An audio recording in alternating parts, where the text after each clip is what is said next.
Selamat datang di video pembelajarannya kita, yaitu video pembelajaran jarak jauh. Assalamualaikum warahmatullahi wabarakatuh. Selamat pagi anak-anak ibu sekalian. Bagaimana kondisi kalian sekarang di pagi hari ini? Semoga kita semua senantiasa diberikan kesehatan. Bertemu kembali dengan Ibu dalam materi pembelajarannya kita, yaitu dalam materi ilmu pengetahuan sosial yang di semester genap di kelas 8 ini. Nanti di semester ini kita masih tetap dalam pembelajarannya kita di bab ketiga tentang masalah keunggulan dan keterbatasan antar ruang dan pengaruhnya terhadap kegiatan ekonomi, sosial, budaya di Indonesia dan ASEAN. Adapun materinya kita masih membahas tentang masalah perdagangan antar daerah atau antar pulau dan juga perdagangan internasional. Minggu kemarin Ibu sudah membahas tentang masalah perdagangan antar daerah yang disebut juga antar pulau. Sekarang kita masuki materinya kita tentang masalah perdagangan internasional. Adapun tujuan pembelajaran yang diharapkan bahwa nanti siswa dapat menjelaskan pengertian perdagangan internasional dan juga siswa dapat menjelaskan faktor-faktor yang mempengaruhi perdagangan internasional dan juga siswa dapat menjelaskan manfaat dan hambatan dari perdagangan internasional. Kita lihat di sini pengertian perdagangan antar negara atau internasional. Apa sih perdagangan internasional itu? Perdagangan internasional itu adalah aktivitas perdagangan yang dilakukan oleh masyarakat suatu negara dengan masyarakat negara lain atas dasar kesepakatan bersama. Jadi, adanya kesepakatan bersama dari setiap negara tersebut. Ruang lingkup dan perdagangan antar negara atau perdagangan internasional ini, di sini yang pertama adanya perpindahan barang atau jasa. Yang kedua, adanya perpindahan modal melalui investasi asing dari luar negeri ke dalam negeri. Dan yang ketiga, adanya perpindahan tenaga kerja. Yang keempat, perpindahan teknologi dengan mendirikan pabrik-pabrik di negara lain. Yang kelima, penyampaian informasi tentang kepastian adanya bahan baku dan pangsa pasar.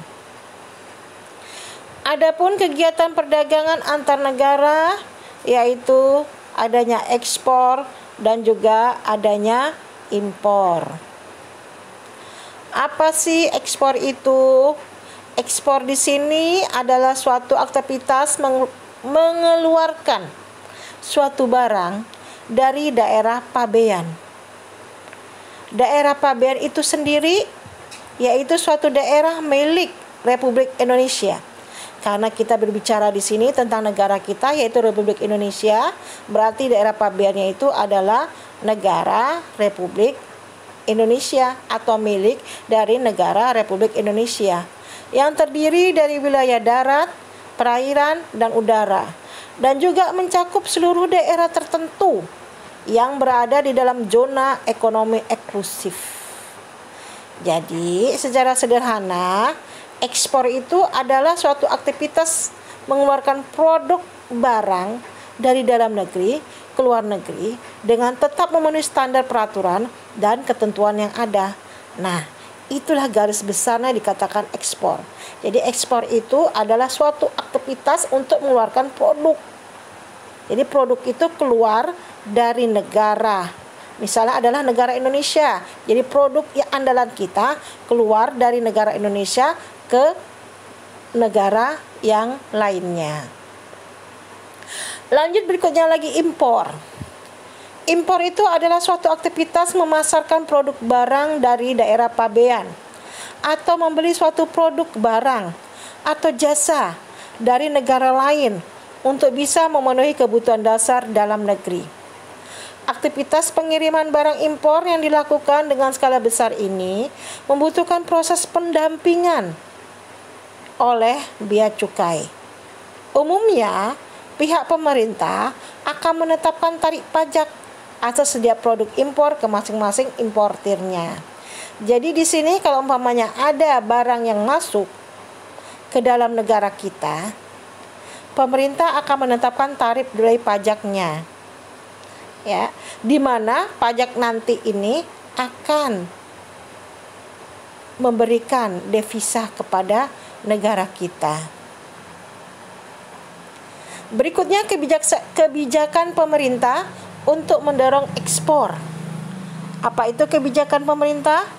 Kita lihat di sini untuk mendorong ekspor. Itu yang pertama, memberi kemudahan kepada produsen barang ekspor. Yang kedua, menjaga kestabilan nilai tukar rupiah. Dan yang ketiga, membuat perjanjian dagang internasional. Yang keempat, meningkatkan promosi.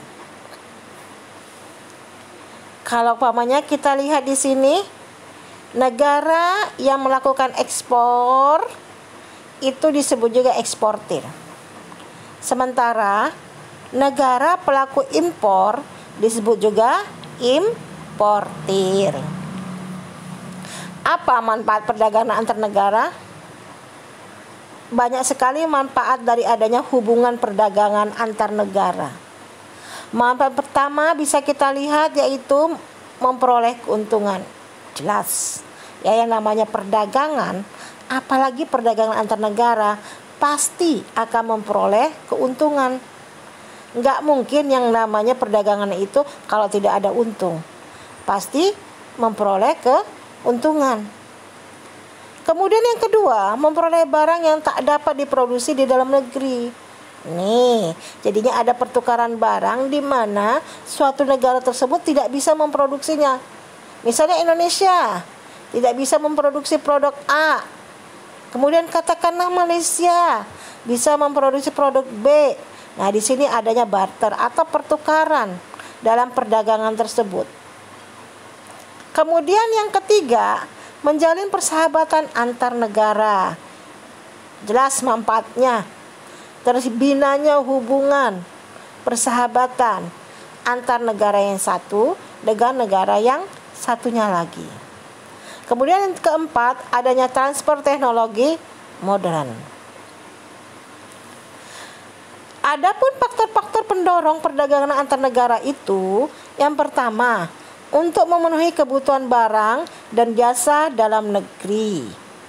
Yang kedua, keinginan memperoleh keuntungan dan meningkatkan pendapatan negara.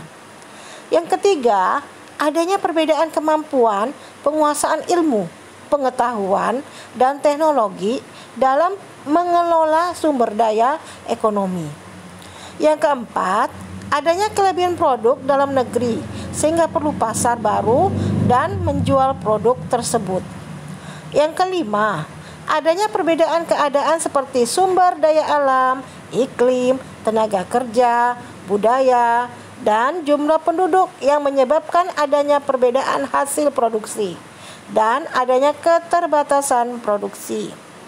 Yang keenam, keinginan membuka kerjasama, hubungan politik, dan dukungan dari negara lain. Yang ketujuh, terjadinya era globalisasi sehingga tidak satu negara pun di dunia dapat hidup sendiri. Nah, inilah faktor yang mendorong setiap negara melakukan yaitu perdagangan antar negara. Karena pada dasarnya seseorang itu tidak mampu hidup sendiri, dia membutuhkan orang lain. Begitu juga dunia ini atau negara ini tidak bisa membutuhkan atau berdasarkan kepada keinginannya sendiri, tetap membutuhkan yaitu negara yang lainnya. Ada negara yang menganut politik dumping di sini. Kalau kita lihat ya di sini, yaitu politik dumping itu kebijakan menjual barang di luar negeri lebih murah daripada di dalam negeri. Agar apa? Agar produk di dalam negeri ini bisa dikenal ke luar negeri, sehingga orang-orang dari negara yang satunya bisa membeli produk dari negara yang satunya lagi, sehingga produknya itu terkenal di dalam negara tersebut. Perbedaan perdagangan antar pulau dengan perdagangan antar negara. Di sini ada perbedaan. Apa itu perdagangan antar pulau? Kemarin sudah Ibu ajarkan. Dan perdagangan antar negara, inilah tadi yang barusan Ibu ajarkan. Di sini ada perbedaannya. Yang pertama, perbedaannya peluang perdagangannya itu lebih luas. Kalau cuma pulau berarti dalam satu negara tersebut. Tapi kalau seandainya perdagangan antar negara, itu sudah antar negara. Yang kedua, adanya kedaulatan bangsa. Yang ketiga, penggunaan kurs tukar. Inilah perbedaan perdagangan antar pulau, ya, yang juga dengan perbedaan antar negara. Jelas sekali perbedaan-perbedaannya tersebut.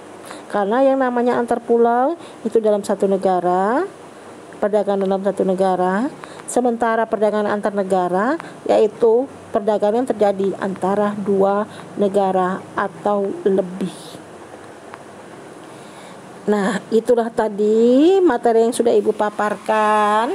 Di sini ada soal, di mana soal ini nanti harus kalian kerjakan, harus kalian jawab di lembar penilaian.